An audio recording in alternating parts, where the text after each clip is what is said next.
Queen Mother, Nana Ashanti, with an army of about 5,000.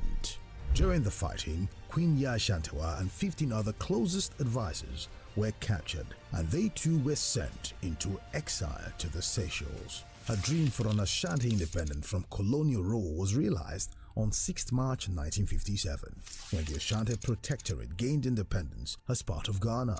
Ghana was the first African nation in West Africa to achieve this feat. She was a successful farmer and mother, an intellectual, a politician, a human rights activist, a queen, and a war leader. Nana Ashanti died in exile in the Seychelles on 17th October 1921.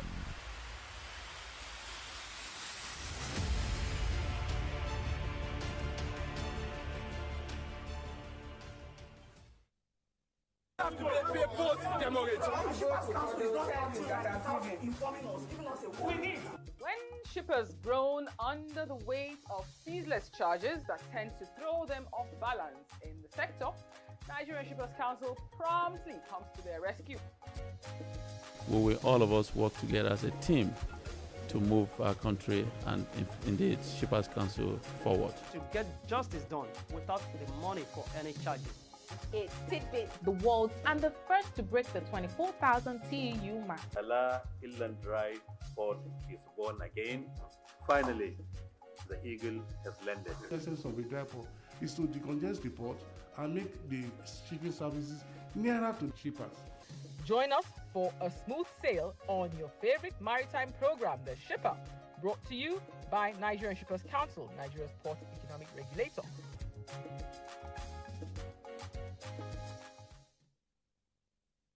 For over 6 decades, the Bank of Industry (BOI) has been driving Nigeria's industrial development through financial and business support services. Bank of Industry is one organization that has kept their words with the Nigerian businesses. I have been able to expand my business from catering, event management, into water production. A single digit that Bank of Industry offers is the only solution to stay afloat. BOI Impact, now showing Tuesdays, 9:30 p.m. on TVC News.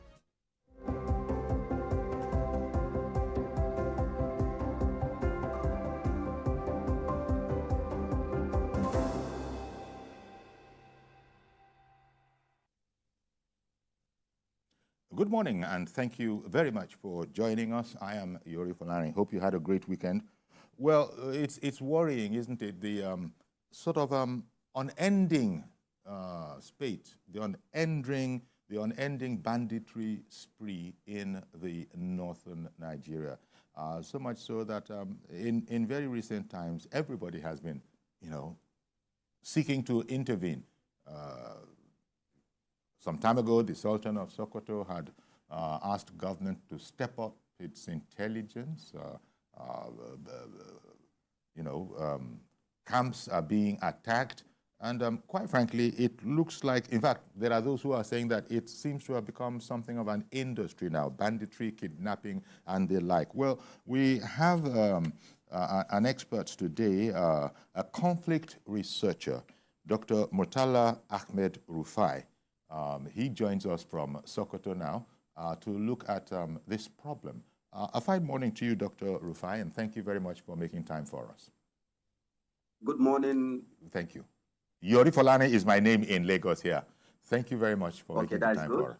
Thank you for having me. Our pleasure. Everybody must be worried, certainly a conflict researcher. Well, yes, of course you'll be worried, but does the research say that it is on the increase? Because we've heard that it looks as if this is actually a business now, something of an industry now. In other words, it is being planned and it's not spontaneous. Give me your thoughts on the increasing spate of banditry up in the north. Thank you very much. First of all, I feel it is important for me to provide clarifications. Armed banditry or rural banditry, for instance, is more in the northwest, not the entire northern Nigeria. And even in the Northwest, for instance, there are states like Kano and Jigawa that are not deeply affected by the menace of armed banditry. That is one. Number two, which is also another important clarification, in my own personal opinion, and I'm sure I'm entitled to my opinion, armed banditry is declining. I am sure people will be surprised to hear this, because looking at the historical trajectories of rural banditry and armed banditry across the Northwest, in my opinion, it is actually going down. It is going down because what we see in 2016, 2017, 2018, 2019, and even some part of 2020, for instance, where you see armed groups, 120, 150 of them storming a village, killing every living thing. What I mean by living thing here is they kill everything or every person that comes their way, including children, including women, for instance, including the old, including people living with disabilities. That is not what we are witnessing in 2024. That is a point that we should understand. And at a point in time, in the same period I'm talking about, 2016, 17, 18, 19, for instance, look at the rates of the casualties. Look at the nature of the spread of this armed banditry. Look at the nature of even the attacks. These attacks were on a daily basis. But what do we see today? We see pockets of kidnapping. And even before now, particularly in 2024, when this same administration came on board in 2023, the first 3-4 months, in my opinion, were relatively peaceful. Relatively peaceful because there was a very serious engagement at the background, stakeholder engagement, dialogue, and discussions with some of these armed groups. And that is why there was actually a fall or a decline or a certain level of stability in the acts. But why the sudden rise and increase in this crisis or this conflict? And even the conflict, let us get it also very clear. We are talking about abduction.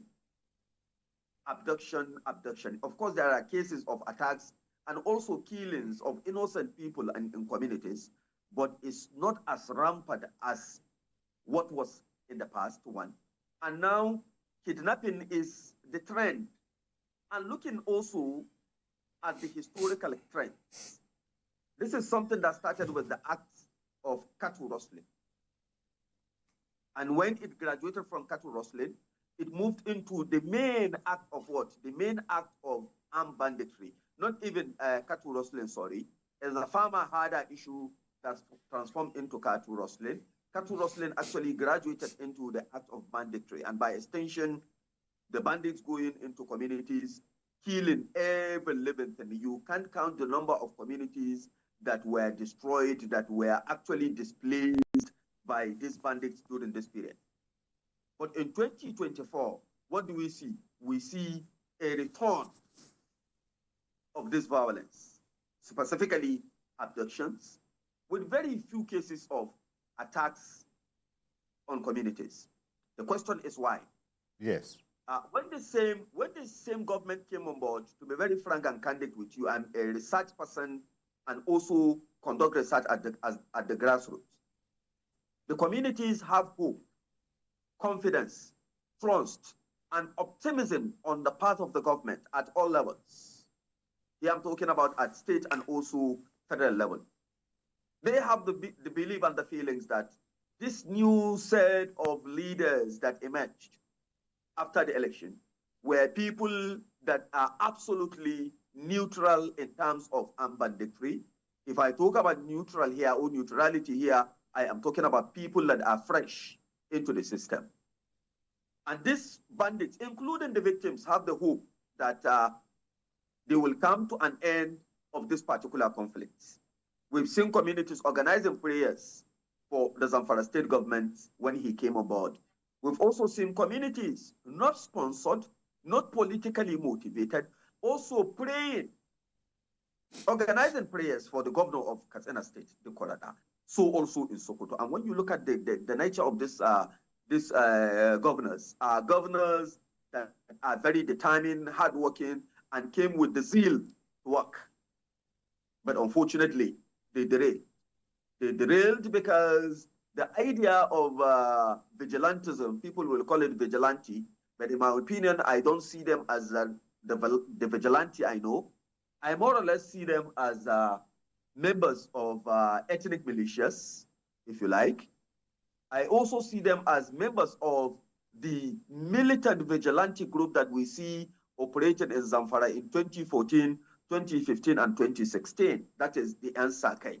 We've seen them in southern part of Kebi. They operated in Zulu. We've seen them operating in the eastern part of Sokoto, around Isa and the Sabon areas here in Sokoto. We've also seen large chunk of them in Katsina, not to talk of Zamfara, where they have a structure from the state commandant down to the local government and even ward commandant. These were people that are actors in this particular conflict. They are party in the conflict, and they form part and parcel of the initial factors that led to the rise of armed banditry. These are groups that are basically largely mono-ethnic in nature, belonging to a particular ethnic group. That is one. Number two, there is no proper documentation and orientation and understanding of those people, including the understanding of their typologies. They were employed and also given the opportunity to come and operate. In the course of these operations, what do we see? Nobody is against the NSAK or the militant vigilante group, for instance, but they are to operate in the forest. They should take the fight to the bandits. But I'm telling you, there has never been a time in my career of research or understanding of these people where they organize themselves independently here. What I mean by independently is independent of the military, independent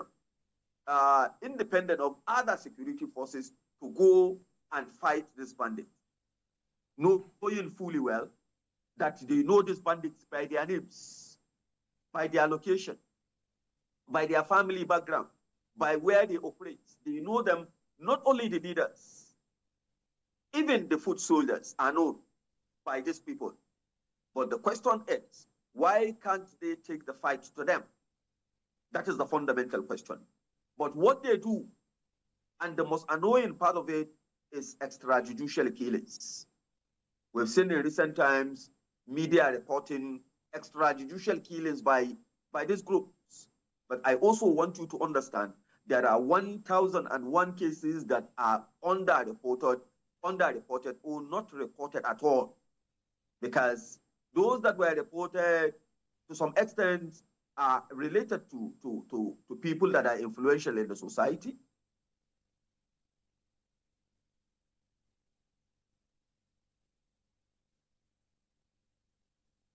Okay, sorry there. We just lost sound momentarily. I suspect that his device might have gone to sleep and he's waking it up again. Sorry. Aha. So, okay, you're back now. You're back.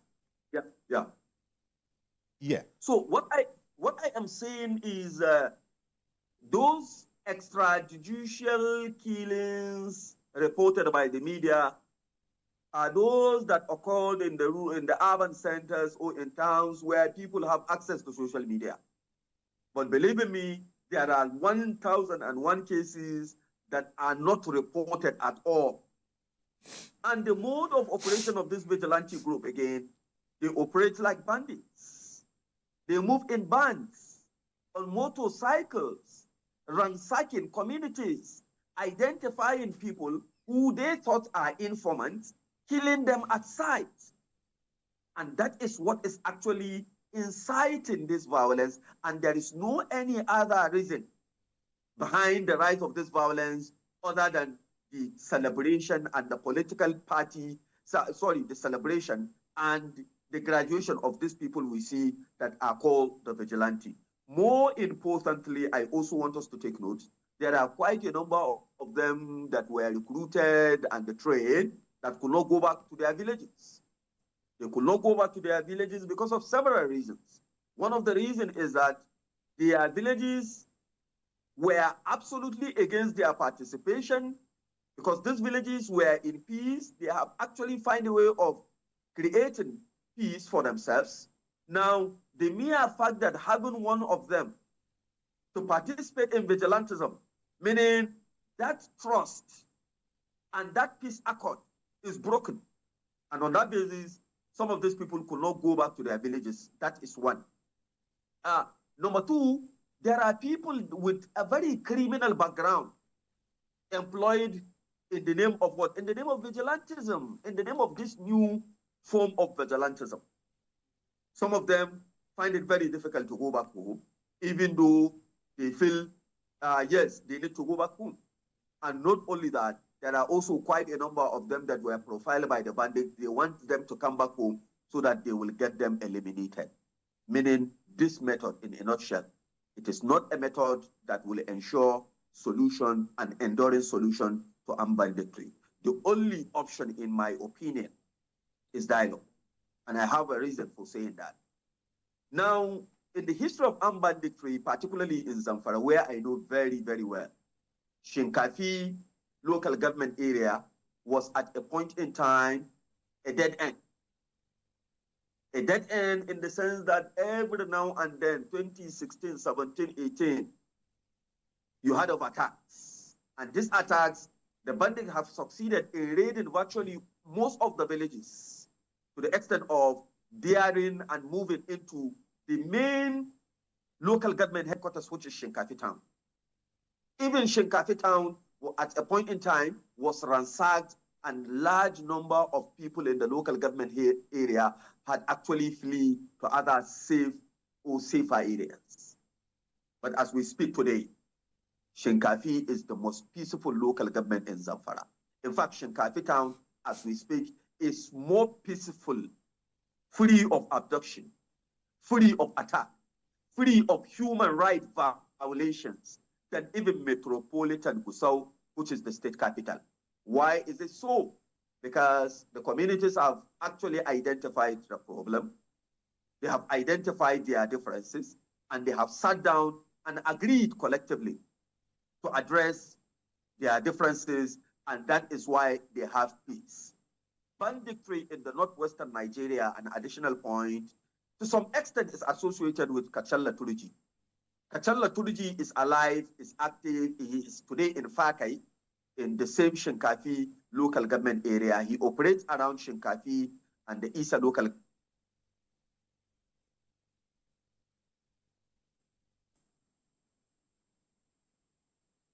communities have succeeded today, have succeeded in sitting down with him and even his boys.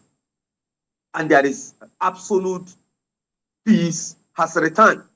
And they have organized what they call, they have formed committees, and these committees meet on weekly and on monthly basis to review the progress so far in terms of what?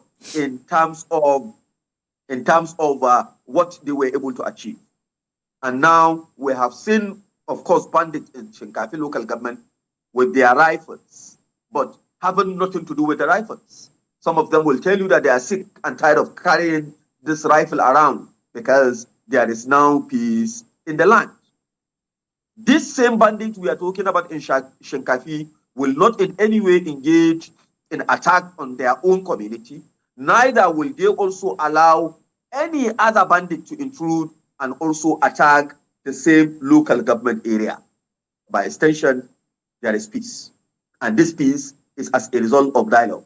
And in my opinion, if there will be peace in Shinkafi, I see no reason why there won't be peace in Benongwari in Kaduna State. Neither, or there won't be peace in Basari in Katsina, or there won't be peace in Isa and Sabon Birni in Sokoto State. What is required is sustained and committed leadership that will engage these people. 99% of the bandits are known by their names. At a point in time, we are talking about the foreign militias. At a point in time, we are talking about foreign mercenaries. But what do we see today?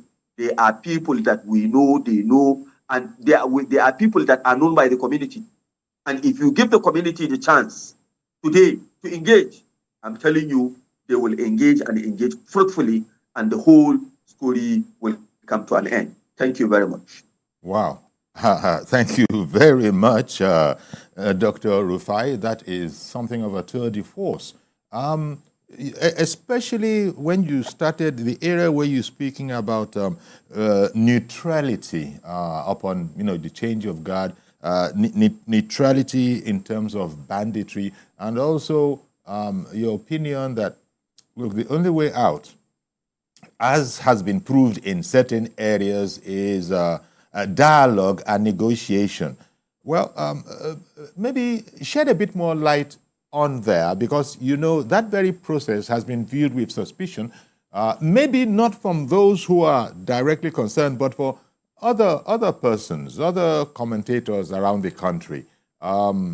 You remember, it might be a totally different thing perhaps, but back in the days of El Rufai as governor, he had not had a good experience with trying to negotiate, trying to dialogue with them. That had gone very, very badly wrong, and he thereupon had sworn that never again.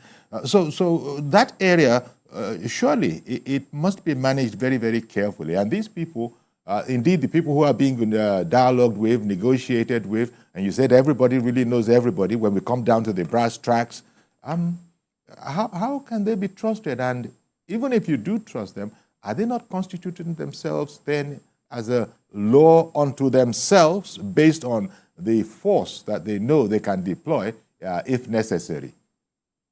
What does Thank you very much. I think the government of the day is very economical with facts. Okay. What I mean is there are a lot of happenings on the ground that were not mentioned and also not open to the conventional media. This same government that we are talking about, when it came on board, when some people came out with the idea of, okay, now let us try this issue of dialogue. 782 people were released unconditionally by the bandits.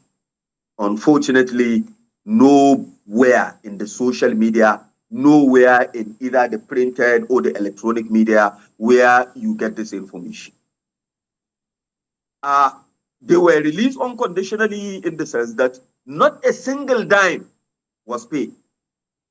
Rather, it was the outcome of a sustained dialogue. It was the outcome of engaging the appropriate people and also at the appropriate time.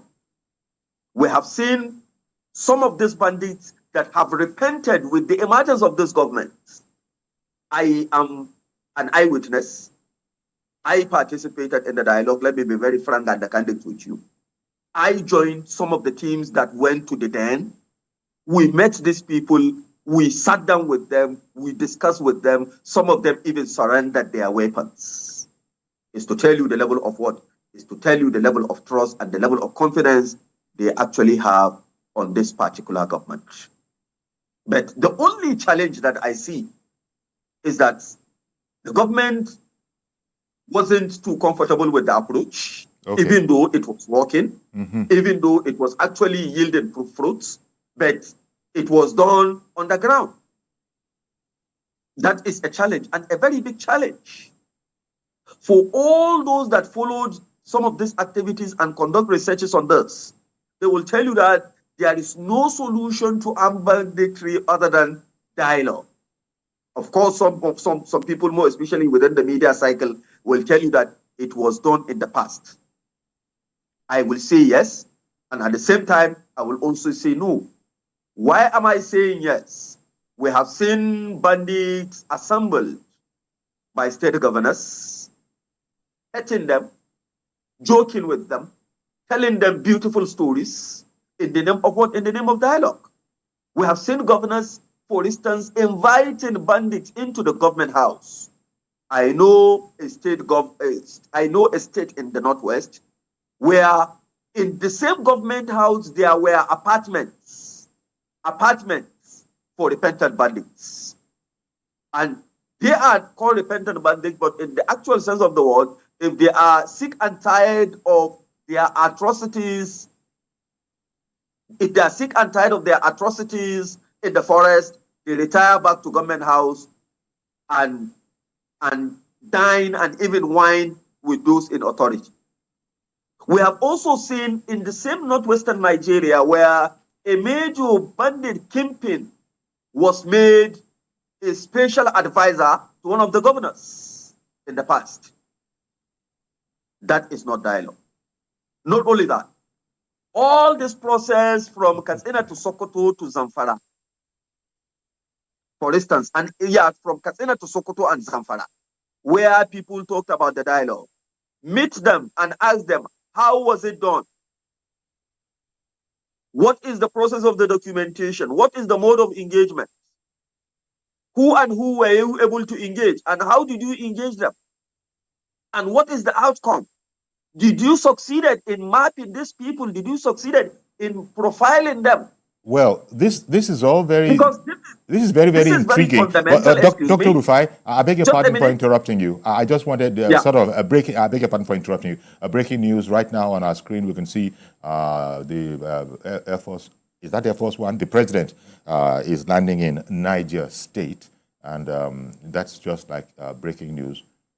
Indeed, I should be coming right back to you, Dr. Murtala Ahmed Rufai, conflict researcher and academic, to continue. But just to let you know that the president has just landed in Niger State. Stay with us, please. We'll be right back.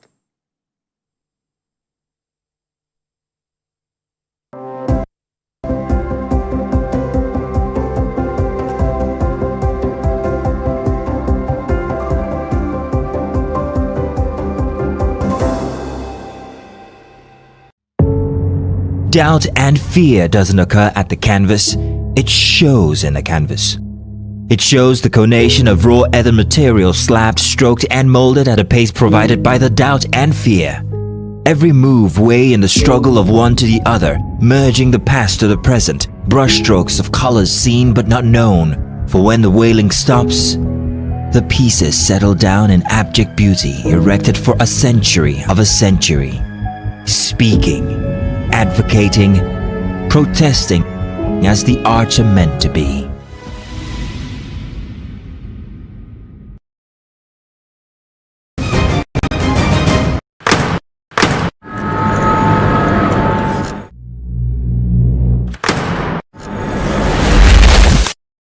Voted as the best TV station of the year. TVC News breaks into the core of every event as they happen. Following all nationwide big and impactful stories. With all the news from every perspective. Covering every human angle. I am Veronica, bringing you the news you would want to watch. Business lives on the fast track of numbers.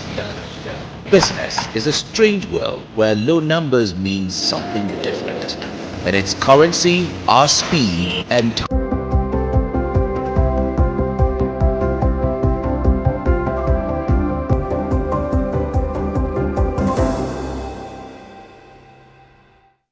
Okay, welcome back. And our guest is Dr. Murtala Ahmed Rufai.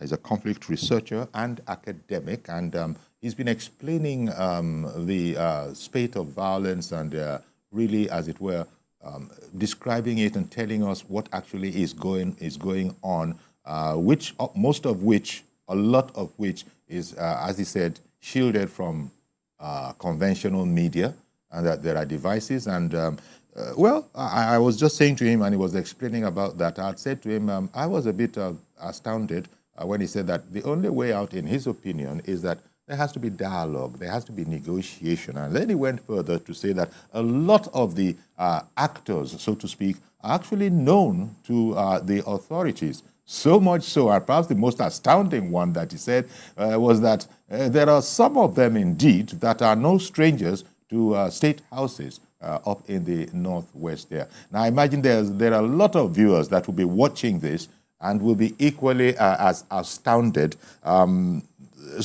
for instance, somebody has just called in. Let me take that person, Dr. Rufai, and then we'll go from there. Good morning, Mr. George, calling in from Lagos. Good morning, Uncle Yori, and good morning to the guest. Yes. Uncle Yori, in the first place, I do not see the difference between these bandits and Boko Haram. When you look at their modus operandi, it is just the same thing. Maybe as they were dislodged in the Northeast, they found new ways of making money and fame out of the crime. I am unable to agree with what the speaker said in respect of negotiations with the bandits. Dialogue and negotiations. And negotiations. I am not able to agree with that. The unscrupulous elements, there's no doubt there are some unscrupulous elements in the society that are aiding and abetting these bandits.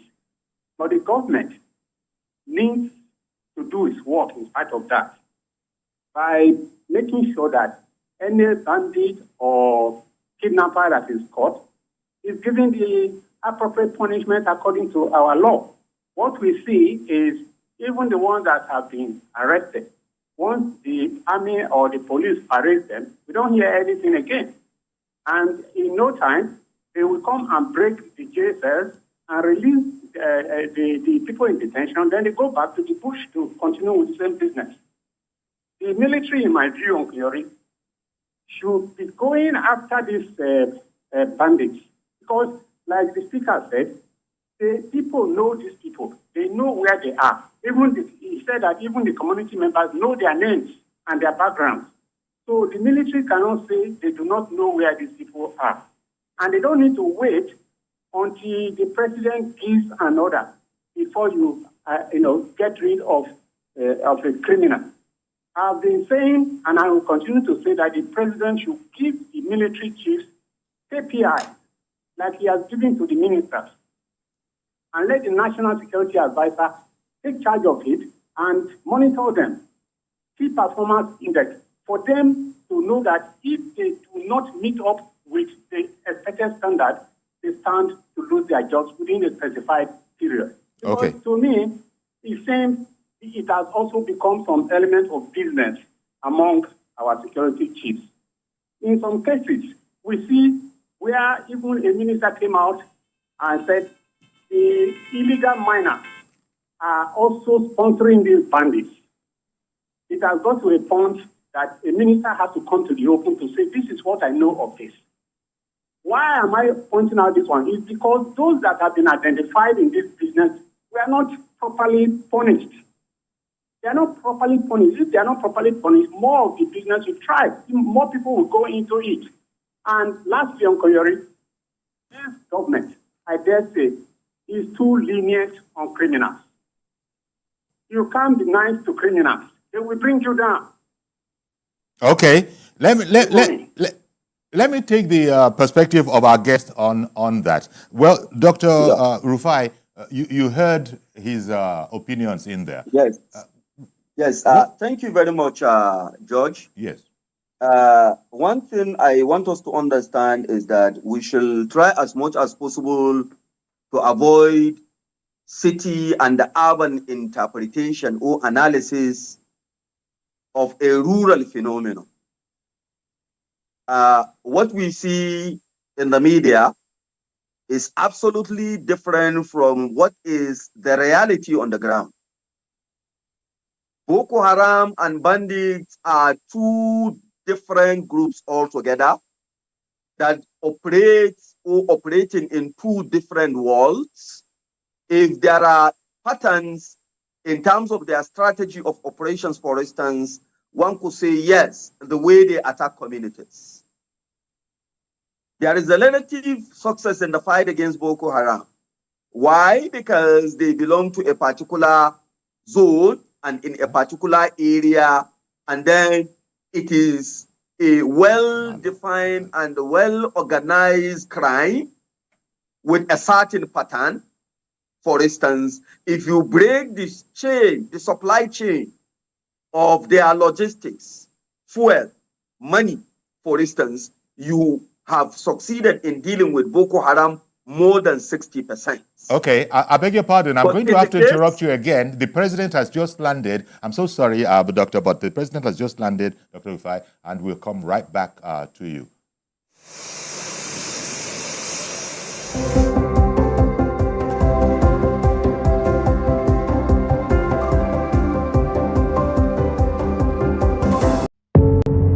Doubt and fear doesn't occur at the canvas, it shows in the canvas. It shows the conation of raw earthen material slabbed, stroked and molded at a pace provided by the doubt and fear. Every move weigh in the struggle of one to the other, merging the past to the present, brushstrokes of colors seen but not known. For when the wailing stops, the pieces settle down in abject beauty erected for a century of a century. Speaking, advocating, protesting as the arts are meant to be.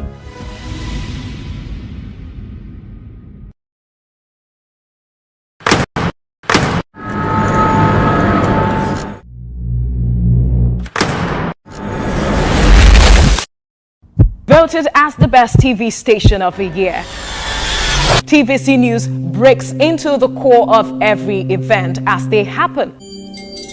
Following all nationwide big and impactful stories, without the news from every perspective, covering every human angle. I am Veronica, bringing you the news you would want to watch.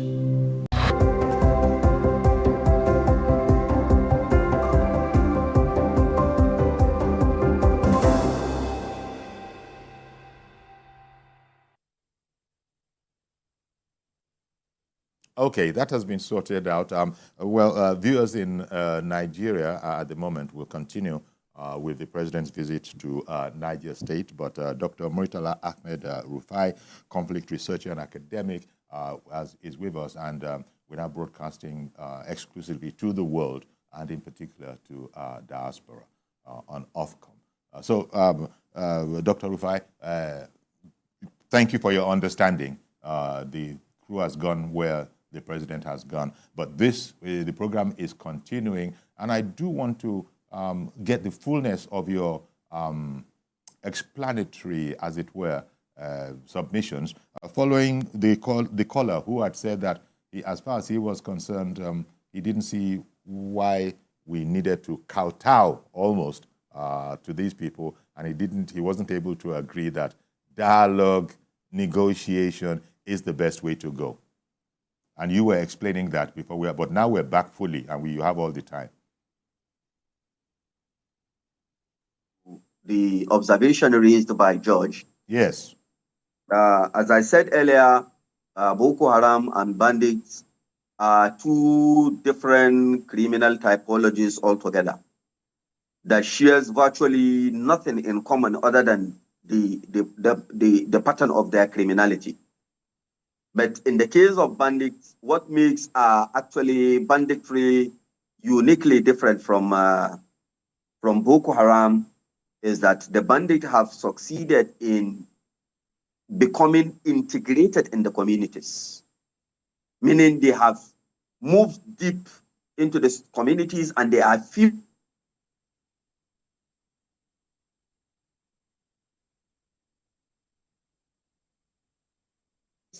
some of the communities have belief in them, meaning some of the communities are living under the regime of force because they don't have any other option other than to remain under the bandit regime.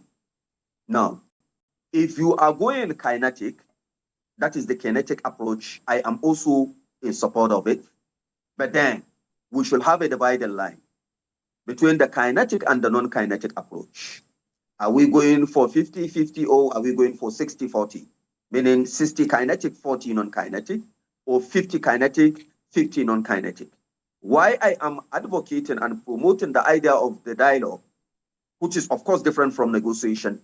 I don't want to be misquoted. I am not talking about negotiation here, because to some extent, when we look at it within the context of the bandit, you talk about negotiation is absolutely negative because it's the issue of the give and take.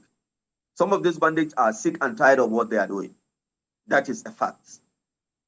That is the truth and nothing but the truth. Okay. Now, if they are tired, Why can't we create a window for them to stop what they are doing? Okay. The idea of forgiveness, excuse me, the idea of forgiveness, the atrocities they have committed, they committed these atrocities among the rural areas or among the communities. If the people of Shinkafi will come out clearly and said, we have forgiven you, let us close this chapter and open a new page of relationship and peace will reign in Shinkafi. Why can't we try it in other places, just like I said earlier? But more importantly, if we are talking about the dialogue, it has different components, it has different layers. All right. The mere fact that you are engaging in dialogue does not mean that you don't sieve out intelligence. There are major kingpins, very hardened, notorious, that needs to be taken out completely. And you can only get this information if you engage them in dialogue. Our main problem in Nigeria, I said it and I will keep on saying it, we still don't have a better and a deeper understanding of these bandits. Well, in terms of what? There's someone waiting on the phone. In terms of, I beg your pardon.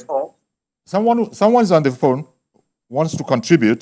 Mazi Okoroapo, he's been waiting for a while. Good morning to you, and thank you for holding on. Go ahead, Mazi. Mazi Okoroapo is in Arochukwu. Yeah, Okoroapo from Arochukwu. Sayuri, good morning. Now, I've been saying it, Sayuri. We have to go back to the basis. That is the causes, not the symptoms. What we are still finding is symptoms. Sayuri, political talks turn to terrorists. Let's go back to history, today in history. When Shakaro was in focus, what happened? Shakaro was carrying children, enter bush, enjoy himself, just send them back in. That is a great problem. It was not a monetary aspect.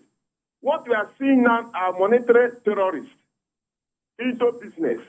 Now you ask yourself, all those political talks that political opponents were that were using to fight their opponents, what are they doing now? Is it not what we are seeing now that is the side effects? Now, if there were nothing like political talks in those days, there would not be terrorists. Now tell me, all those political talks in those days, they were being settled, paid, enjoy themselves, eating all this with them. Now, the actors decided to dump them. What are they doing? That's how you see them going back to look for another means of doing what? Of earning their living. That is what we are facing. Unless those past people that brought these political talks will go back to the places and settle those political talks. Failure to do that, we are just... Now ask yourself, does it mean that Nigerian government, all the local government cannot have drones? How many local government do I sell them for? How much is drone? You can use your article when you are using the last studio now to break drones. What does it take us? It is very, very disheartening. That in like Kaduna history, when we were reading about the story, what happened? Those terrorists were going with the children. Those vigilantes that were pursuing them, one of them was killed. Now, those vigilantes, I think they know the road. If drones were used during that period, would those children, now you ask yourself, how? Who is feeding those children in the bush? How did they get the food to those places? How did they get water? Okay, Mazi. How did they cook? Okay. Now, what is the American aspect of life? Okay. We should see that and reason very well. The political stuff. All right, then. Thank you very much, Mazi. We are getting reactions, and our guest is an expert, Dr. Murtala Ahmed Rufai, the conflict researcher and academic, and he helps us to understand and put in context these comments that we're hearing. Well, you just heard another version that a lot of the foot soldiers, so to speak, maybe even the organizers, they're all, former political thugs. What will be your reaction to that? Well, thank you, Mazi, for providing this political thugs dimension. But the bandits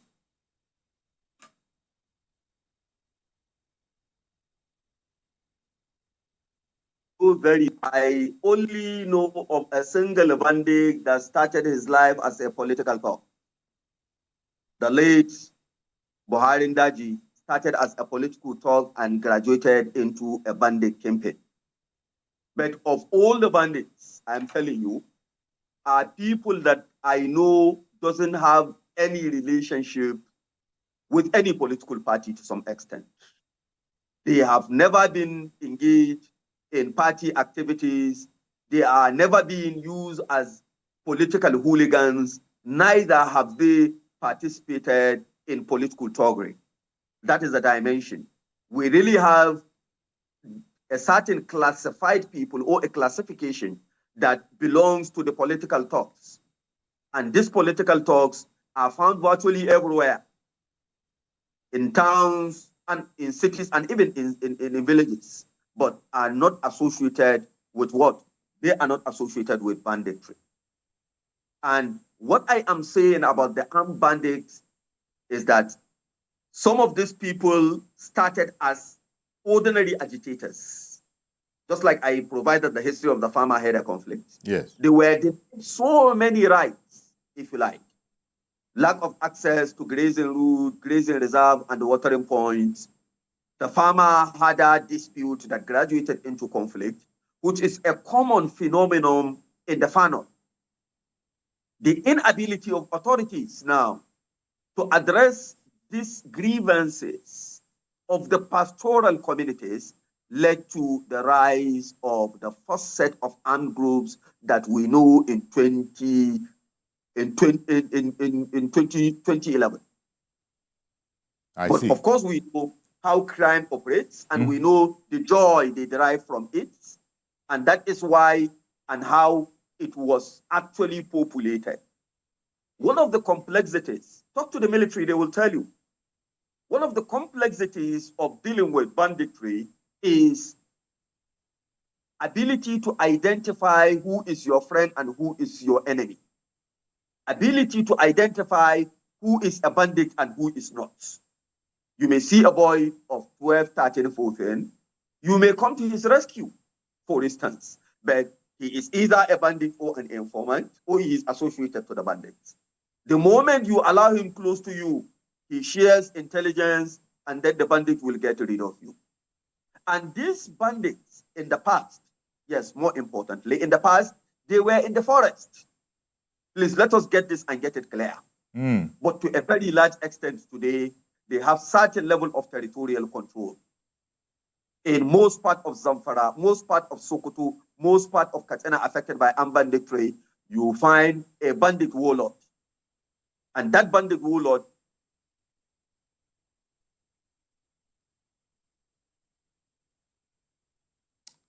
okay, it has. I can give you countless names and the list of these warlords who are.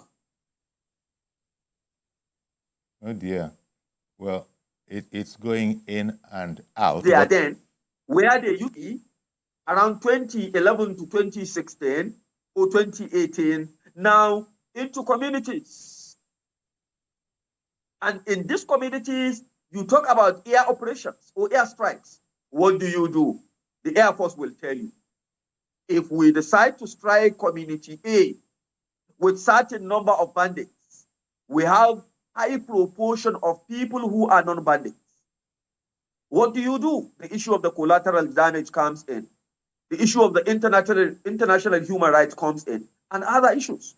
We've seen what happened in the past in Kaduna and Tudunbiri. Nobody is disputing the fact that the people actually observing their religious rights were not actually sandwiched with the bandits. They are. But the Air Force have no capacity to identify in that gathering who is a bandit and who is not. Okay. And that is why they were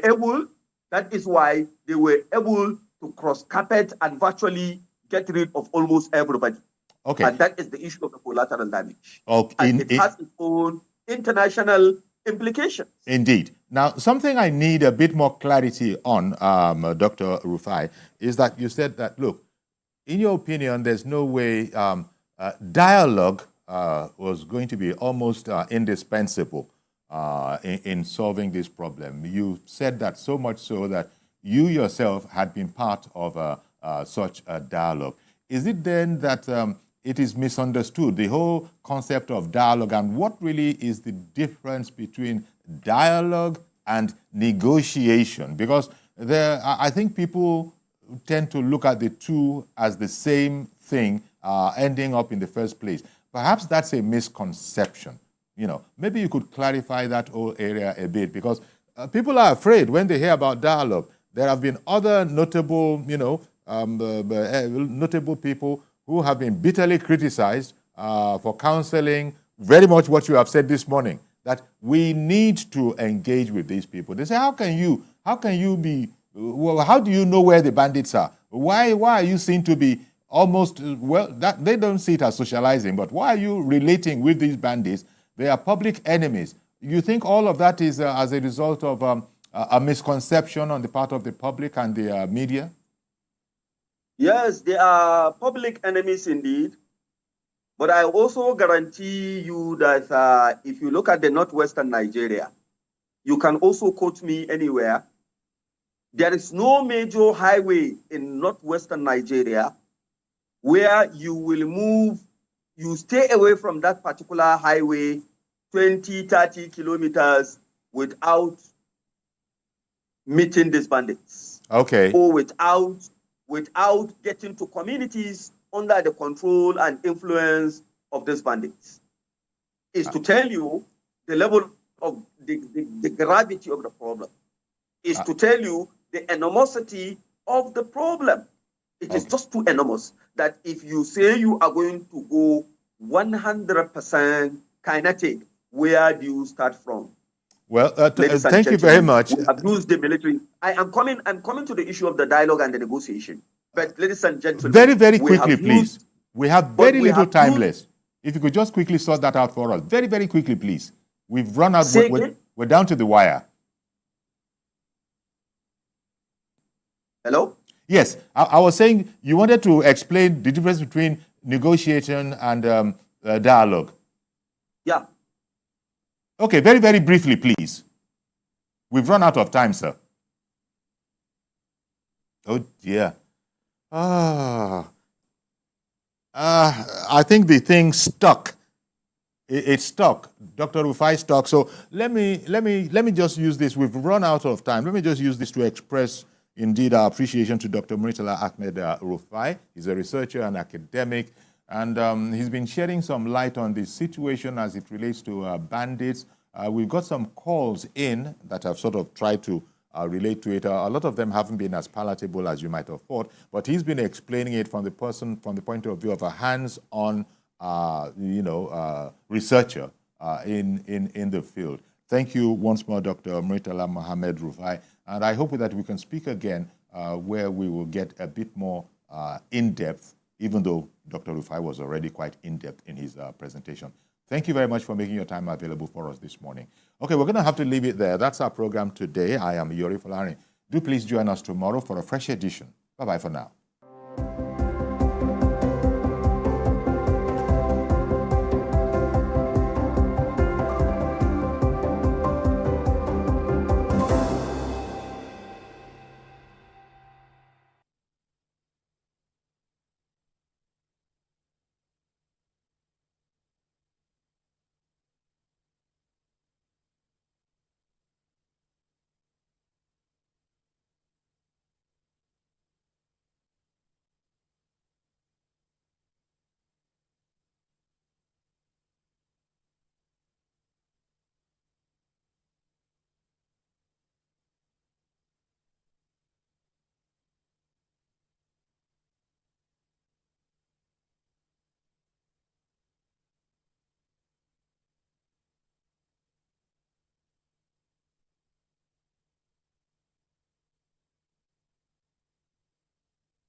Doubt and fear doesn't occur at the canvas, it shows in the canvas. It shows the conation of raw earthen material slabbed, stroked and molded at a pace provided by the doubt and fear. Every move way in the struggle of one to the other, merging the past to the present, brushstrokes of colors seen but not known, for when the wailing stops, The pieces settle down in abject beauty erected for a century of a century. Speaking, advocating, protesting as the arts are meant to be.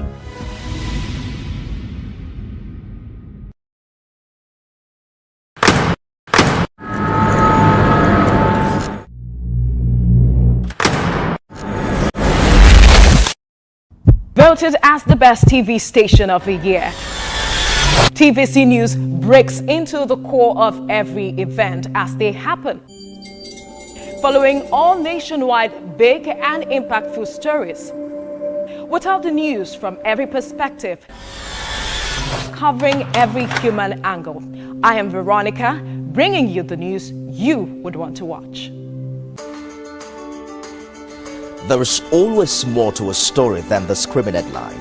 The part of a story that is not told casts a shadow.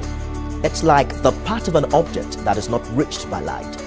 On TVC News, I'm able to explore the many angles there are to a story, talking to stakeholders, asking the difficult questions, and digging for facts. I believe the viewers are able to make a better decision if they're well informed and understand not just a part, but the complete story. TVC News, first with breaking news.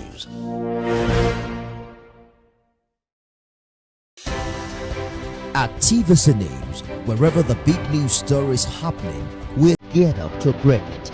TVC News, first with breaking news.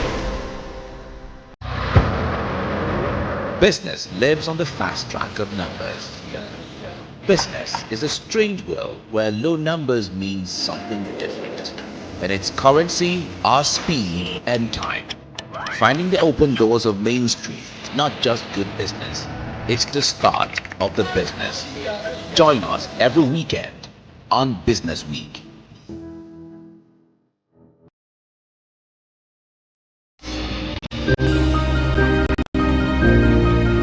Sometimes it's the story that calls.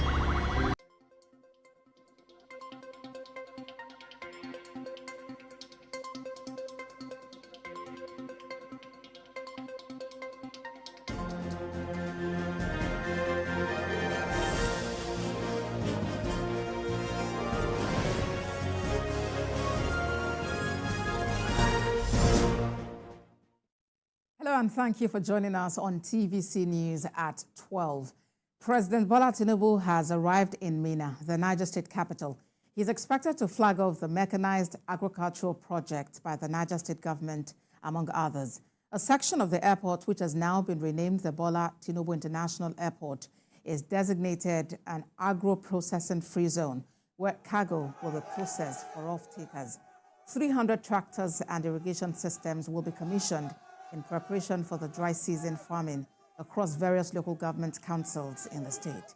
The Niger State Governor Umaru Bago had earlier disclosed that 1 million hectares of land will be cleared in 4 years across the state for the planned agricultural revolution.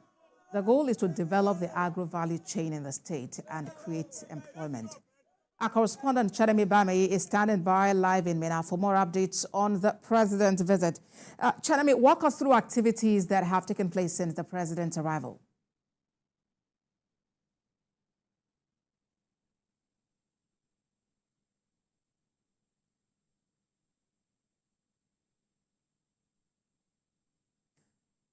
Chanemi, could you kindly unmute yourself and tell us about what has taken place since the president arrived in Minna?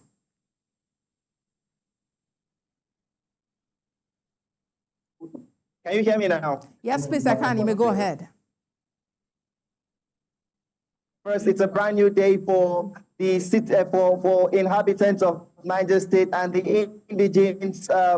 Seeing this level of investment in agriculture, the governor has said that he wants to go into mechanized farming full time in order to create enough food, not just for the state, but for the country, to take care of the rate of high factors that have been purchased already here. And if I could just take you around a bit, you see that behind me you have irrigation systems also that have been purchased. You have you have harvesters also right behind me that have been purchased. Now, this cost a whole lot, and it's to ensure that the state cannot just with not all country and for export. Now, named to the board as the Bola Tinubu. It's that's what the governor said. Right behind me, it's be used for processing food and be brought to this place. So for his. All right, Chanemi Bameye. We saw the partnership deal between. Chanemi Bameye is in Minna, the Niger State capital, and he's been following developments with regard to the state working visit by President Bola Tinubu, who is in Niger State, to commission a number of projects executed by the government of Governor Umar Bago. That's happening today. We know that a section of the airport there in Minna has been renamed the Bola Ahmed Tinubu Airport and International Airport, actually, and it's designated as an agro-processing free zone where cargo will be processed for off-takers. And just as Chanemi also has mentioned, about 300 tractors and irrigation systems will be commissioned in preparation for the dry season farming across various local government councils in Niger State. And recall that Governor Bago has actually, made a call that he should be referred to as the farmer's governor because he's planning to go full-time into mechanized farming and make Niger State the agricultural hub. In another development, following claims made by Senator